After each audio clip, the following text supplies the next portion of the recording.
Qual foi a última vez que você viu um vídeo na internet de madrugada que te motivou a fazer alguma coisa? Desperta aquela aspiração repentina, você vai dormir e pensa: amanhã eu vou criar um canal no YouTube, eu vou malhar todos os dias, eu vou parar de comer besteira, eu vou ler um livro toda semana, eu vou estudar e mais uma cacetada de coisa. Daí, chega no outro dia, o despertador toca, você desliga, dorme mais uns minutos, desliga o segundo, que eu sei que você coloca 3 despertadores pra tocar. Aí chega no último, você senta na cama, meio sem vontade, ainda com sono, abre o Instagram, vê uns stories, abre o WhatsApp, responde algumas mensagens, vê ali no Twitter qual que é a fofoca do dia, e depois de 5 minutos nas redes sociais, você vê que, na verdade, já se passaram 40 minutos. E aí, como já cagou tudo no seu planejamento, você fala: segunda que vem eu começo. A boa má notícia é que todo mundo já passou por isso e que esse comportamento pode ser revertido. E eu falo boa má porque, apesar de ser passível de mudança, é muito difícil e requer um esforço muito grande, mas que no final vale a pena.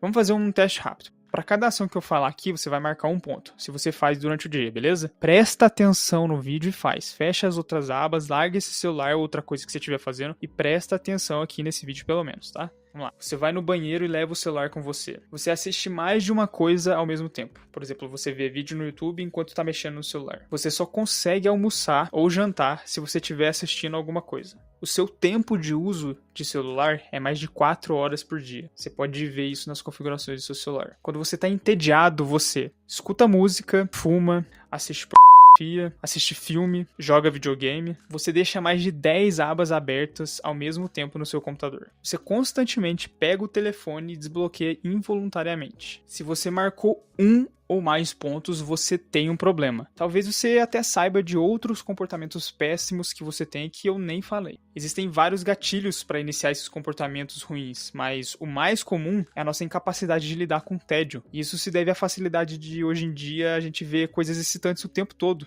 Antigamente, a única maneira da gente alterar o nosso contexto era mudando de ambiente, como por exemplo você indo para outro cômodo ou para outro lugar. Hoje em dia não. Hoje você consegue sentar a bunda no sofá e trocar de contexto 50 vezes em menos de 1 hora. E o seu cérebro reage quimicamente a essas trocas de contexto. Você pode ver em menos de 1 hora coisas mais interessantes que estão acontecendo no planeta do que um rei que viveu há milhares de anos atrás viu em toda a vida. E isso mexe com você. Isso destabiliza toda a sua estrutura química. Existem vários problemas nisso, mas o principal e o mais afetado é a dopamina.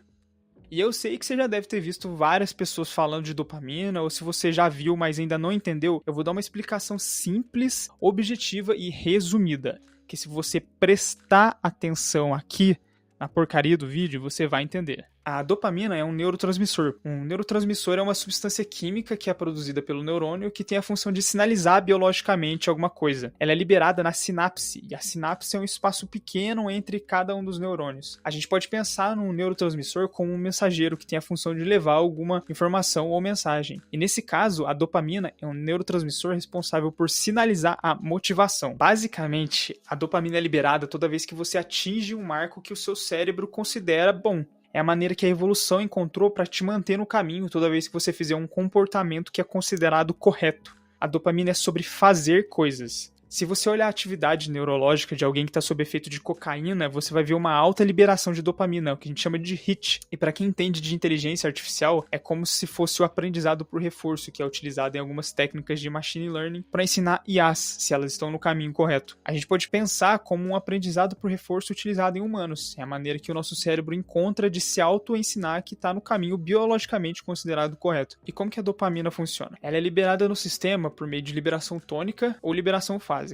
A liberação tônica também é chamada de nível basal de dopamina, que é o nível de dopamina que circula constantemente no seu sistema. Ela é usada para manter algumas funções básicas do corpo, como por exemplo levantar da cama, comer, tomar banho, escovar os dentes. E esse nível mínimo cria o seu nível básico para manter as suas funções fundamentais, que são as suas funções de sobrevivência. A liberação fásica, por sua vez, é a dopamina induzida por estímulos prazerosos, tipo assistir um filme, comer uma pizza, jogar videogame. Essa liberação resulta em um pico acima do nosso nível basal. Vamos supor que você quer ir à academia, mas tá sem vontade. Então você toma um café, escuta uma música e se sente motivado. Isso aconteceu porque houve esse pico de dopamina que acaba te dando mais motivação para fazer aquilo. Porém, tem um detalhe: depois de qualquer pico, sempre ocorre uma queda. Além disso, quanto maior o pico, maior é a queda, e é uma queda abaixo da linha basal. Isso se chama crash, que é o tempo que a dopamina fica abaixo dessa linha e demora um tempo para se estabilizar. Isso acontece porque você tem uma quantidade limitada de dopamina dentro do seu sistema, e ao contrário, por exemplo, da adrenalina, a dopamina leva um tempo para ser produzida. Então, cada vez que você faz algo que você considera prazeroso, você está gastando um pouco da sua reserva. Eu vou exemplificar aqui com alguns números arredondados e fictícios que vai ficar mais fácil e intuitivo de entender. Vamos imaginar que o seu nível mínimo necessário de dopamina é de aproximadamente 100 e que você tem uma reserva aproximadamente de 1000. Aí você pega o celular e entra no TikTok, os vídeos são excitantes, engraçados e divertidos, e em apenas algumas horas engajados naquela atividade, a sua dopamina é liberada de forma brutal, chegando quase no seu limite. O problema com esse tipo de conteúdo é que em 60 segundos ele te entrega um nível gigantesco de prazer e sem necessidade de um esforço ou um entendimento mais profundo, e é por isso que é tão viciante. Ao contrário, por exemplo, de uma atividade saudável, que te leva a esse pico, porém de uma forma mais gradual e com uma certa percepção de esforço. Chega uma hora que você nem sabe mais por que você está assistindo, você só continua. E como eu disse, após uma subida, tem uma queda, e é uma queda abaixo da linha basal. E é por isso que a gente experiencia aquela tristeza e arrependimento após muito tempo engajados naquela atividade. Você acaba depois não tendo motivação para trabalhar, para estudar, para praticar exercícios físicos. O que a gente precisa entender é que quanto mais prazer determinada atividade te entrega e em pouco tempo, com pouco esforço, mais viciante e problemática ela é. Eu tô dando uma ênfase aqui em redes sociais porque elas são mais comuns de se fazer durante o dia, mas as fontes de dopamina são variadas, na verdade tudo. Você pode até pensar,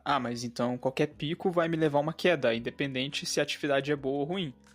Sim, isso é verdade, mas vale mais a pena experienciar uma queda após uma atividade decente do que com uma atividade nociva. O que você deve fazer então é buscar atividades que aumentam a sua dopamina de modo gradual e que sejam interessantes para o seu objetivo. Se você tiver uma rotina saudável com várias atividades e que demora o dia inteiro para ser completada, você vai ter essa liberação até o seu pico, porém aos poucos, a cada vez que você completar uma tarefa daquela rotina, te fazendo se sentir bem motivado o dia todo. Você já deve ter sentido aquela sensação de paz e calma após um dia inteiramente produtivo. Daí realmente fica a seu critério. Você prefere ter de 2 a 3 horas de êxtase extrema e o resto do dia sem motivação? Ou você prefere ter um dia inteiro em um nível bom e agradável? É óbvio que é impossível se manter assim para sempre. Todo mundo gosta e eu pessoalmente faço atividades que evocam picos grandes de dopamina. A vida é sobre isso. O que a gente precisa ter na cabeça é o equilíbrio. Utilize a quantidade que você tem nas coisas que você quer ter disposição. E para isso significa remover alguns hábitos que sugam a sua energia para algo nocivo e que te agrega um pouco ou zero na vida. Então, a partir de hoje, eu quero que você pense da seguinte maneira. A dopamina é uma moeda biológica de troca dentro do seu sistema, e você possui uma quantidade limitada dela que o seu corpo trabalha constantemente para conseguir. E a cada TikTok, a cada Reels, a cada vídeo, cada jogatina, cada cigarro, cada ação que você faz não é de graça, e sim pago com essa moeda. Então, toda vez que você for fazer algum comportamento autodestrutivo, tenta lembrar dessas 3 coisas. Essa ação tem um custo. Você tem uma reserva limitada. Quanto maior a subida, maior a descida. E depois você se pergunta, vale a pena eu pagar esse preço? Lembrando que quanto mais excitante a atividade, maior é o pagamento que você faz. Então, da próxima vez que você se perguntar por que eu não consigo focar, por que eu não consigo estudar, por que eu não consigo ler um livro, você vai saber por quê. Você já se entupiu de atividades dopaminérgicas, esgotou toda a sua reserva e agora que você tem que fazer algo decente da vida, você tá sem mais nada para te dar motivação. Outra coisa que eu preciso falar e que é importante a gente levar em conta é se você tem alguma condição ou algum transtorno neurobiológico, como por exemplo TDAH, que aí é uma conversa definitivamente para outra pessoa e você precisa de uma atenção especializada e um médico capacitado para poder lidar com isso. Mas se você já sabe que tem e essas ações destrutivas estão piorando a sua situação, você pode fazer algumas das coisas que eu vou falar aqui para melhorar e ainda, é claro, procurar uma ajuda especializada. Lembrando também que todas essas informações que estão nesse vídeo não é achismo, é tudo estudo e pesquisa científica que eu vou deixar os links na descrição para caso vocês quiserem ler e se aprofundar, beleza? A primeira é o conhecimento.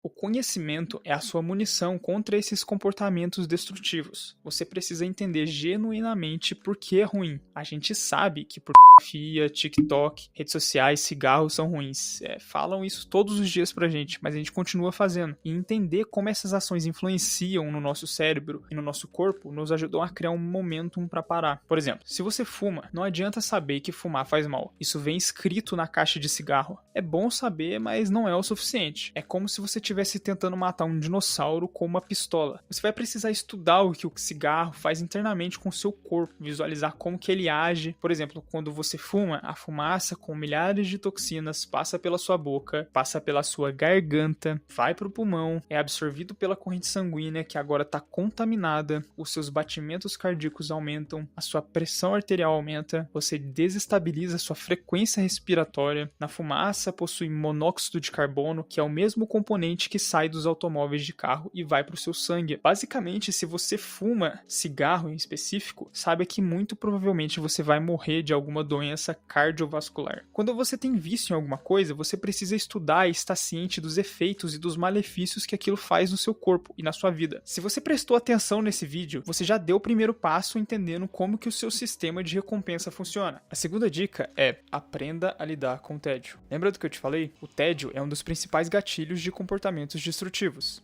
Se você quiser fazer, tem um teste bem bacana para te dar uma ideia da sua capacidade de lidar com o tédio. Pega o seu celular e coloca um timer de 10 minutos e senta de frente para uma parede. Tira música, tira vídeo, tira tudo. Só olha para a parede. Eu também não quero que você medite, eu quero que você faça nada por 10 minutos. Aí outra coisa, você não vai ficar olhando pro relógio para ver quanto tempo que já passou, tá? Por isso que é importante colocar um timer ou um despertador para tocar. Tenta perceber se você fica ansioso, balançando a perna, comendo a unha. Analisa isso para você ter uma noção da sua capacidade de lidar com o tédio. E é isso que você vai ter que fazer durante o dia. Toda vez que você não tiver nada para fazer, você só não vai fazer nada. Aprenda a lidar com o tédio. Aí você fala: mas eu não tenho nada para fazer. Cara, vai estudar, vai trabalhar, vai colocar em prática aquele projeto pessoal que você deixou tanto tempo parado. Qualquer coisa que você fizer, além de engajar mais uma vez naquele comportamento nocivo, é melhor. Mais uma vez, eu sei que é impossível você se desvencilhar de uma vez. Faça aos poucos, de modo gradativo. E sempre que você não conseguir, volta para o caminho mais rápido possível, sabendo que esse pensamento de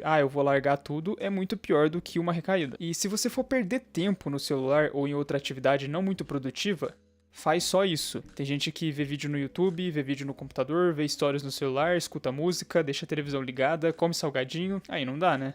A terceira dica é: mude o seu ambiente.